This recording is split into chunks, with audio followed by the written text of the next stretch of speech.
निम्न स्तरीय सफाई कर्मचारियों के साथ भेदभाव, नगर निगम के कर्मचारियों को नहीं मिलती है सरकारी कर्मचारियों जैसी सुविधा। नगर निगम के मजदूरों पर हो रहे अत्याचार का क्या है पूरा मामला, देखेंगे इस रिपोर्ट में।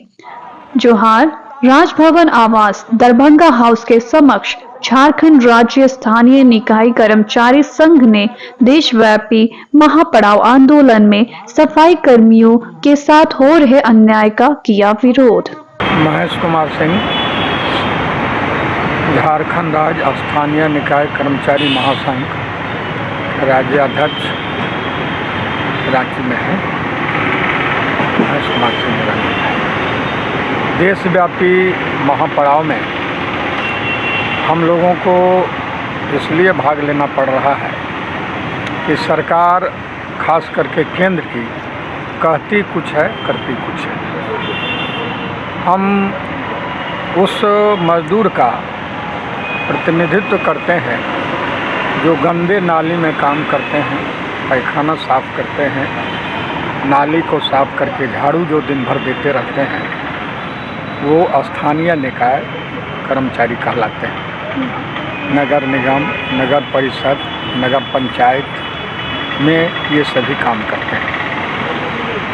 सरकारी नियमानुसार जो उनको वेतन भत्ता मिलना चाहिए वो आज तक नहीं दिया जाता है, जबकि माननीय सुप्रीम कोर्ट ने स्पष्ट कह दिया है कि समान काम का समान वेतन मिलना चाहिए। तो जिस तरह से सरकारी ऑफिस में जो काम करते हैं सफाई वाले, उसी तरह का वेतन मिलना चाहिए, लेकिन वहाँ डेली वेजेज से भी कम वेतन मिलता है, जिसका भुक्तभोगी पूरा परिवार होता है।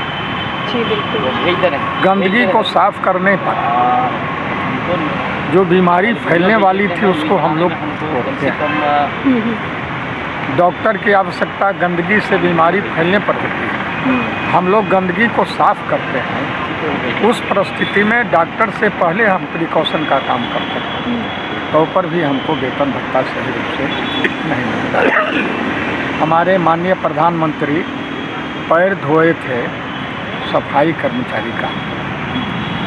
हम लोग को उस समय आशाबंधी थी कि कम से कम निकाय कर्मचारी का वेतन भत्ता में सुधार होगा। पैर धोए बस वहीं तक रह गया। एक आध दिन प्रधानमंत्री जी भी झाड़ू दे देते हैं तो वो हो जाता है, खूब फोटो आ जाता है समूचे पेपर में, सभी पत्रकार दे भी देते हैं, लेकिन डेली जो व्यक्ति काम करते हैं उसको भरपेट भोजन के लायक भी वेतन नहीं मिलता। इसीलिए 26,000 कम से कम सरकारी कर्मी के समान वेतन भत्ता देते हुए हम लोग उसकी मांग कर रहे हैं। इसीलिए हम देशव्यापी महापड़ाव कर रहे हैं। अगर इसके बावजूद भी भारत की सरकार या झारखंड की सरकार नहीं सुनेगी तो हम अखिल भारतीय स्तर पर जो हड़ताल होगी उसमें भी लाचारी हम लोगों को भाग। जी सर, इस काम के दौरान बहुत सारे कर्मचारी मतलब कभी कभी उनकी जान ही चली जाती है, कोई हादसा हो जाता है काम के दौरान, तो उनके लिए उन जैसे पीड़ितों के लिए क्या? पीड़ितों के लिए ऐसे पहले भी सरकार कह रही थी कि 10 लाख रुपया आश्रित को देंगे जिसका की मृत्यु हो जाएगा, लेकिन सरकार देती भी नहीं है, सिर्फ बोल दी है और उसके बाद वो देने का प्रयास कर दी। तो इसका कोई उपाय, कोई तोड़? हम लोग बार बार कह रहे हैं कि जब आप सरकारी कर्मी की बात कर रहे हैं तो हम उसके अनुसार काम कर रहे हैं, तो उसके अनुसार से हमको लाभ मिलेगा। माननीय हाई कोर्ट का डायरेक्शन है, बजाते निर्णय है कि सरकारी कर्मचारी के समान निकाय कर्मचारी को भी लाभ होना चाहिए, लेकिन आज तक लागू नहीं किया गया। इवन झारखंड सरकार में पेंशन तक नहीं दिया जाता है, जबकि आम जनता को जो 60 साल से 65 साल से ऊपर हो जाते हैं उनको पेंशन दिया जाता है। विधवा पेंशन, सामाजिक सुरक्षा पेंशन, विकलांग पेंशन, अन्य पेंशन लोगों को मिलता है, लेकिन हमारे कर्मचारी जो सेवानिवृत्त हो जाते हैं ठेका पर रहते हुए, उसको पेंशन तक नहीं मिलता।